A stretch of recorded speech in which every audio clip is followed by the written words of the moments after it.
the Thai government recently came out and said, well, they had one of the princesses had had it. She's in a coma because of taking a booster, I think. Yeah. And they came out and said against Pfizer. Apparently, they're going to break the Pfizer purchase contract. I've read one of the early statements then contradicted that position, but now apparently that's the case.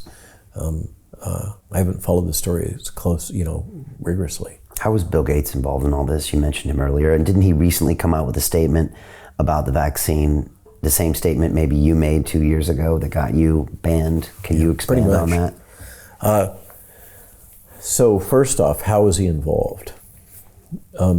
Clearly, as one of the two major funders, and really, I think World Economic Forum and Bill Gates to consider those independent entities is not really valid. They're interdigitated. With Bill Gates, you have to remember that the foundation also will benefit from the entire Warren Buffett portfolio will be wrapped into that.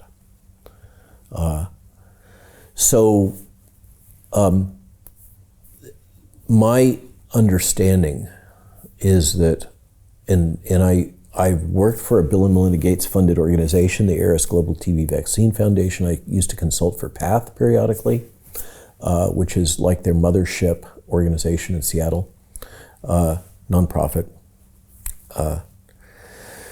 So Gates appears to deploy this venture philanthropy kind of strategy, or some people call it pathophilanthropy. There's a variety of terms in which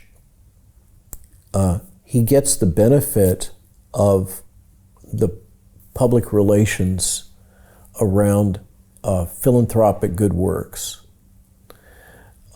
while simultaneously exploiting the information that's coming through his nonprofit ventures to support investment portfolio decisions. And there's a clip of him at Keystone, I think, in the snow where he's bragging about this and bragging about the 20-fold return on investment that he's made. He made major investments in the RNA platform technology companies early on. So a providential foreshadowing of the future. I mean, in terms of, as somebody who's been involved in the investment community, you can appreciate the value of being involved with the governments in planning how they're going to respond to a public health crisis when you're intimately integrated into the public health product development ecosystem. So you are, it's akin to the Pelosi family's investments, I guess one could say, former Speaker of the House in the United States, that has made enormous amounts of money through Wall Street trading by essentially protected insider trading activities that they cannot be held accountable for because of their political status. And in Bill's case, he clearly has insider information. He's actually shaping government policy and WHO policy in real time. Apparently had a major role in the appointment of Tedros, for example. So he's actively shaping policy while he's making these nonprofit investments and simultaneously managing a massive investment portfolio that also includes investment in this same industry, from which he has bragged that he got a 20-fold return on his vaccine investments that were strategically aligned with what the government policy ended up being. Is China also involved in putting Tedros in the WEF? Yes, absolutely. So that's a link. Well, you know that the WEF, everybody thinks the World Economic Forum just meets in Davos for their bacchanal in the winter. But since the 70s, they have had a rotating summer meeting in China. There's 2 different cities that they go to. The BlackRock, State Street, Vanguard, that integrated thing, whatever it is, that all cross-owns each other, is actively investing in a very large portfolio of Chinese projects, and capitalizing a lot of the Chinese building and investment strategy. So it's really no longer, I like to say, with these large blocks of capital, once upon a time, capital was more constrained by national boundaries. The classic criticism of capitalism is the extraction of surplus value from labor and then exploitation of that for further growth. And another theory developed here in this island,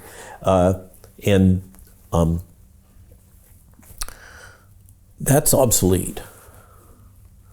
The idea that the capital stays, whether it's extracted from natural resources or from labor, that stays within the boundaries of a nation state or allied with that nation state government under which it derived.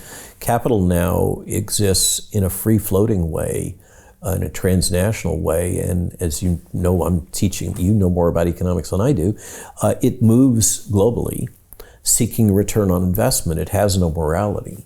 It has no ties to the objectives of a nation state or its culture.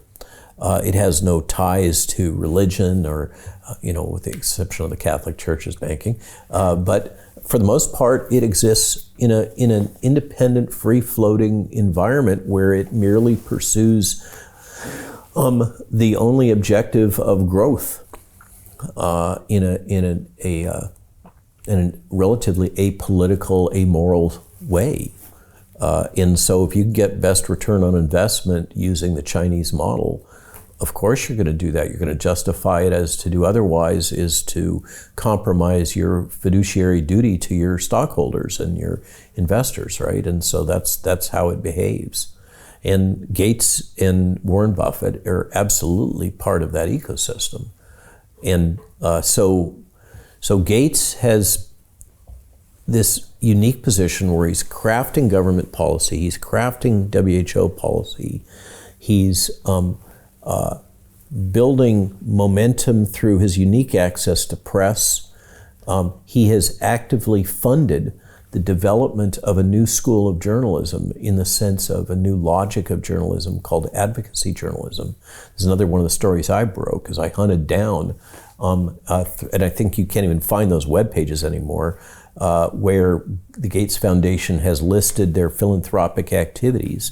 And this includes a number of major awards to places like the Columbia J School, School of Journalism, to advance advocacy journalism curriculum, which has become the new trend. I argue that advocacy journalism, by its very definition, is propaganda. So Jim Rickards has just recorded a video that's not available to anyone in the public, and he's going to be talking about how this upcoming recession is going to be fast, it's going to be bloody, it's going to be nasty. But at the same time, he's going to show you how you can position yourself to profit from all of this chaos.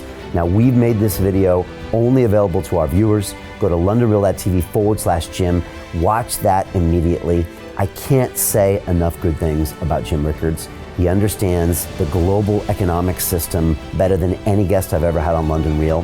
His predictions are almost uncannily true, and you can learn how to profit from his vision, from his expertise, and his understanding of economics. So go to londonreal.tv/Jim or click the link below.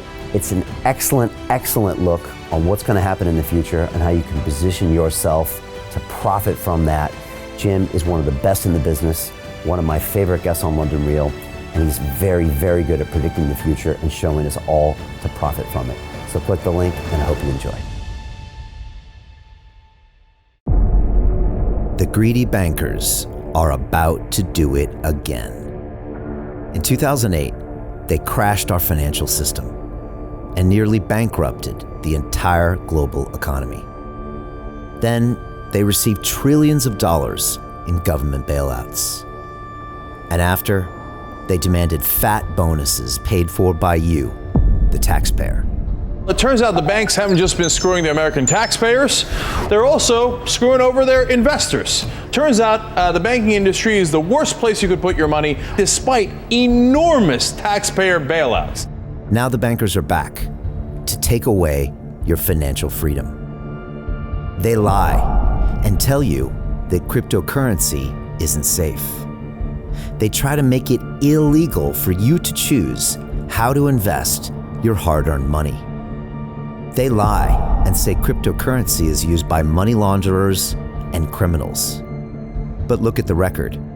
It's the banks themselves that launder hundreds of billions of dollars every year to the biggest criminal operations in the world. Leaked documents have revealed how some UK banks have helped criminals, money launderers and Russians under sanctions. American authorities discovered that the Sinaloa cartel moved $881 million through HSBC accounts as bank officials turned a blind eye to the illegality. The bankers lie and say cryptocurrency is not a real investment. Meanwhile, the smartest CEOs in the world are buying billions and billions of it. The truth is that banks lie about cryptocurrency because it makes them scared. The banks take $9 trillion per year of your hard-earned money, and they are worried that they will finally be exposed. They're scared because crypto means they can no longer control your money, which means they can no longer control you. They are scared because you might actually understand your money and intelligently decide what to do with it. Now is the time for us to come together, fight back, and take control. It's time to educate ourselves, our families, and our communities. Because financial education means financial freedom. We know that cryptocurrencies will help us build the new decentralized financial system of the future. A banking system that is of the people, by the people, and for the people. A banking system where access to finance is a fundamental human right. A banking system that is free and fair and welcomes all humans on this earth. The DeFi revolution is happening. We, the people, can no longer be fooled. We choose to take control of our finances. We choose to take control of our freedom. We choose to take control of our future. Join us, and let's take back our financial freedom forever.